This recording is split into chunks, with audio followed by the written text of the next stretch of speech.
Well, let's keep in mind where the IDF was when the truce started. They were getting their butts kicked up north by Hezbollah, literally having billions of dollars of intelligence and security infrastructure wiped away, along with dozens of tanks. The fact is, they were losing the war against Hezbollah, and they were fought to a standstill by Hamas. Let's remember that Benjamin Netanyahu said at the beginning of this, we will never accept a ceasefire. We will never trade prisoners. And yet here we are, day 6 of a ceasefire that he never was going to accept. And they're trading prisoners that he said they were never going to exchange. Why? Because Hamas fought them to a standstill. The day before this ceasefire kicked in, they don't call it a ceasefire. Now they're calling it a pause because he said he would never accept a ceasefire. Israeli battalions were withdrawn from Gaza because they were beat, because they wouldn't fight anymore, because the men were scared, because the officers wouldn't execute the orders. Why? Because Hamas wasn't beat. Hamas was fighting, and fighting very well, destroying hundreds of vehicles, killing scores of Israelis.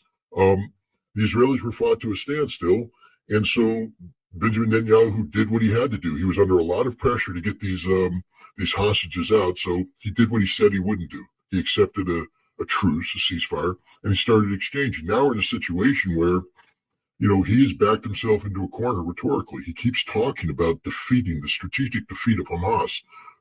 He doesn't understand the following. The moment he reinitiates conflict in Gaza, A, they're going to be beat badly by Hamas. B, Hezbollah is coming in like he's never seen Hezbollah come in before. The Israeli media just admitted what I've been saying all along, that Israel can't stop Hezbollah, that if Hezbollah wants to take the Galilee, Hezbollah will take the Galilee, and there's nothing that Israel could do to stop them.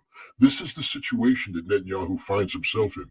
So he now has to weigh politically what's best, to go back to war and get beat, because they will get beat, or to continue this truce and try to buy time politically by getting more prisoners out. The problem is they got rid of the easy ones, the women and the children. Now what's left are the soldiers and the men, which means that Hamas is going to extract a higher price. Hamas wants all the prisoners released, all the hostages. You were right to point out, when you grab somebody off the street, put them in a prison without any charges, without due process, that's not a prisoner, that's a hostage. So Israel's holding thousands. Hamas wants them released.